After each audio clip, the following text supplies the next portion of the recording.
Champions trophy కోసం team India ఇప్పటికే squad ను ప్రకటించింది. ఆ స్క్వాడ్ ని గనుక గమనిస్తే బీసీసీఐ సెలెక్టర్లు అనుభవానికి పెద్దపీట వేశారని స్పష్టంగా అర్థమవుతుంది. అయితే ఈ స్క్వాడ్ లో కొంతమంది ఆటగాళ్లను ఎంపిక చేయకపోవడం కొంతమంది విశ్లేషకులు అసంతృప్తి వ్యక్తం చేశారు. తాజాగా గవాస్కర్ కూడా ఈ లిస్టులో చేరిపోయాడు. కానీ చాలా కీలకమైన పాయింట్ ని చెప్పుకొచ్చాడు.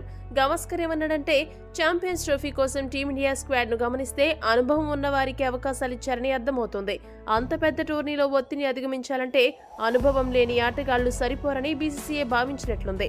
అనుభవం తక్కువగా ఉన్న ఆటగాళ్లు ఆ ఒత్తిడిని అధిగమించలేరని బీసీసీఐ భావన కావచ్చు. అయితే ఈ మొత్తం లిస్టులో ఒక్క ఆటగాడిని ఎంపిక చేయకపోవడం నన్ను నిరాశకు గురి చేసింది. అతడే వరుణ్ చక్రవర్తి.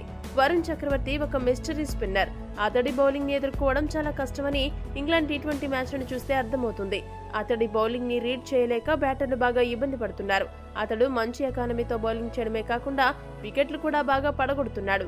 ఛాంపియన్ ట్రోఫీ 2025 దుబాయ్లో జరగబోతుంది. అక్కడి పిచ్లు స్పిన్ కు ఎక్కువగా అనుకూలిస్తాయి. దుబాయ్లో ఖచ్చితంగా వరుణ్ అద్భుతంగా బౌలింగ్ చేసి ఉండేవాడు. 4 స్పిన్నర్లను సెలెక్టర్లు సెలెక్ట్ చేశారు, కానీ వరుణ్ ని అందులో ఉంచకపోవడం విచారకరం. ఫిబ్రవరి వరకు సమయం ఉంది కాబట్టి ఇప్పటికైనా ఒక స్పిన్నర్ ని తప్పించి వరుణ్ కి చోటివ్వాలని గవాస్కర్ డిమాండ్ చేశాడు. గవాస్కర్ చెప్పినట్లు ఛాంపియన్స్ ట్రోఫీకి వరుణ్ చక్రవర్తిని సెలెక్ట్ చేయకపోవడం చాలా పెద్ద తప్పిదమా? వరుణ్ ని సెలెక్ట్ చేస్తే ఎవరిని పక్కన పెట్టాలి? మీ అభిప్రాయాన్ని కామెంట్ చేయండి. మరిన్ని స్పోర్ట్స్ అప్డేట్స్ కోసం మా ఛానల్ ను సబ్స్క్రైబ్ చేసుకోండి.